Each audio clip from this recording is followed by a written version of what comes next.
ஹல்லேலூயா. கர்த்தராகிய இயேசு கிறிஸ்துவின் நாமத்தில் அன்பின் வாழ்த்துக்களை தெரிவித்துக் கொள்கிறேன். இந்த நாளிலேயும் நாம் வேத புத்தகத்திலிருந்து ஒரு வேத பாகத்தை நாம் வாசிக்க கேட்போம். மத்தேயு 5வது அதிகாரம் 7வது வசனம். இரக்கமுள்ளவர்கள் பாக்கியவான்கள், அவர்கள் இரக்கம் பெறுவார்கள். கர்த்தராகிய இயேசு கிறிஸ்துவானவர் தம்மை தேடி வந்த அவருடைய சீசர்களுக்கு போதிக்கும் போது சொன்ன வார்த்தை, இரக்கமுள்ளவர்கள் பாக்கியவான்கள், அவர்கள் இரக்கம் பெறுவார்கள்.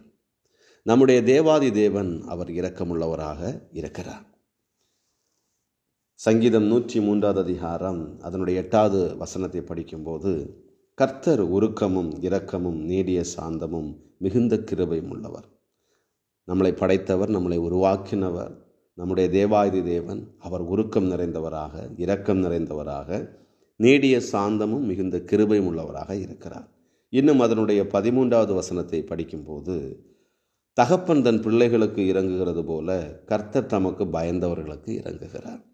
ஒரு தகப்பனுடைய இரக்கத்தை போல அவருக்கு பயப்படுகிற பிள்ளைகள் மீதும் அவர் பயந்தவர்களுக்கு இறங்குகிறவராக நம்முடைய தேவாய் தேவன் இருக்கிறார். இன்னும் எபேசியர் 2வது அதிகாரம் 4வது வசனத்தில் பார்க்கும்போது, தேவனோ இரக்கத்தில் ஐஸ்வர்யம் உள்ளவராக இருக்கிறார் என்கிறதை நாம் பார்க்கலாம்.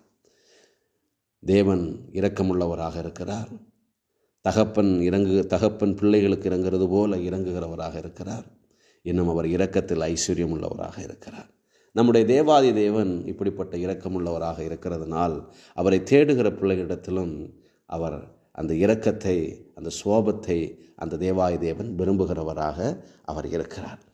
இன்னும் இந்த உலகத்திலே தேவ பிள்ளைகளிடத்தில் நாம் காணப்படுகிற ஒரு இரக்கத்தை குறித்து நீதிமொழிகள் 19வது அதிகாரம் 17வது வசனத்தில் படிக்கும்போது, ஏழைக்கு இறங்குகிறவன் கர்த்தருக்கு கடன் கொடுக்கிறான், அவர் கொடுத்ததை அவர் திரும்ப கொடுப்பார். இந்த உலகத்தில் வாழும்போது நம் ஏழைகளுக்கு நாம் இறங்க வேண்டும். அந்த ஏழைக்கு இறங்குகிறவன் கர்த்தருக்கு கடன் கொடுக்கிறான், அவர் கொடுத்ததை அவர் திரும்ப கொடுக்கிறவராக இருக்கிறார். இன்னும் அடுத்ததாக மீகா 6வது அதிகாரம் 8வது வசனத்திலே நாம் படிக்கும்போது, மனுஷனே நன்மை இன்னதென்று அவர் உனக்கு அறிவித்திருக்கிறார். நியாயம் செய்து இரக்கத்தை சிநேகித்து உன் தேவனுக்கு முன்பாக மனத்தாழ்மையாய் நடப்பதை அல்லாமல் வேற எண்ணத்தை கர்த்தர் உன்னிடத்தில் கேட்கிறார். அவருடைய பிள்ளைகளுக்கு அவருடைய தீர்க்கதரிசியை கொண்டு அந்த விருப்பத்தை சொல்லுகிறதை நாம் பார்க்கலாம். மனுஷனை நன்மை இன்னதென்று அவர் உனக்கு அறிவித்திருக்கிறார்.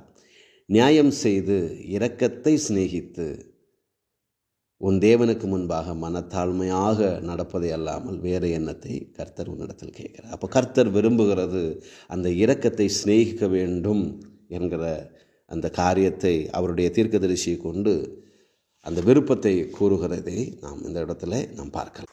இன்னும் கர்த்தராகிய இயேசு கிறிஸ்துவானவர் இந்த உலகத்தில் வாழ்ந்தபோது அவரை தேடி வந்த நியாயசாஸ்திரி ஒருவருக்கு அந்த இரக்கத்தை சிநேகிக்க வேண்டும் என்பதை வலியுறுத்தி கூறுகிறதை நாம் லூக்கா 10வது அதிகாரம் 25 முதல் 37 முடிய ஆகிய வசனங்களிலே நாம் பார்க்கலாம்.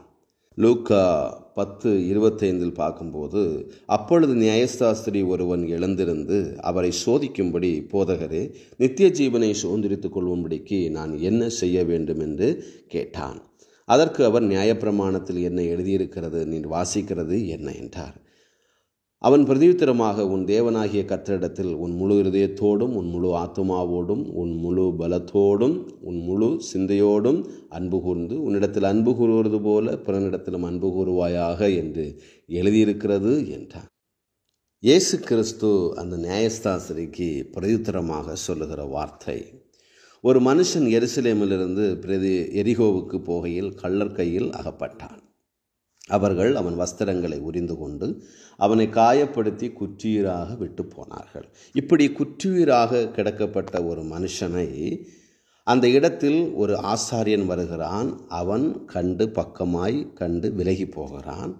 அங்கு ஒரு லேவியன் வருகிறான். அவனும் அந்த இடத்தை அவனை கண்டு பக்கமாக விலகி போகிறான். ஆனால் அங்கு ஒரு சமாரியன் வருகிறான். அவனை கண்டு அவன் மனது உருகுகிறான், மனது இரக்கம் கொள்ளுகிறான், கிட்ட வருகிறான். அவனுடைய காயங்களில் எண்ணெயும் திராட்சரசமும் வார்த்து காயங்களை கட்டுகிறான்.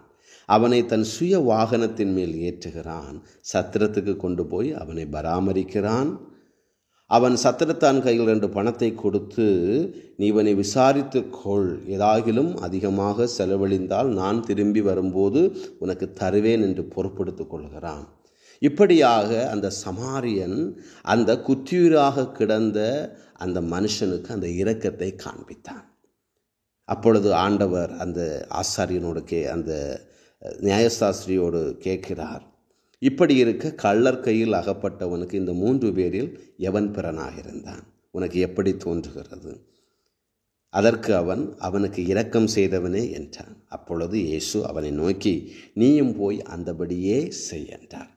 அந்த சமாரியன் காண்பித்த அந்த இரக்கத்தை காண்பிக்கும்படி அந்த நியாயசாஸ்திரிக்கு கர்த்தராகிய இயேசு கிறிஸ்துவானவர் கட்டளையிடுகிறதை நாம் பார்க்க முடியும். இந்த வார்த்தையை கேட்கிற நாம் ஒவ்வொருவரும் இரக்கமுள்ளவர்களாக நாம் காணப்படுவோம். கர்த்தர் விரும்புகிற அந்த இரக்கத்தை நம்முடைய வாழ்க்கையில் செய்வோம். நம்முடைய தேவாதி தேவன் அவர் இரக்கமுள்ளவராக இருக்கிறது போல நாமும் இரக்கமுள்ளவர்களாக இருப்போம். கர்த்ததாமே இந்த வார்த்தையின் வழியாக நம் ஒவ்வொருவரையும் ஆசீர்வதிப்பாராக. ஆமேன்.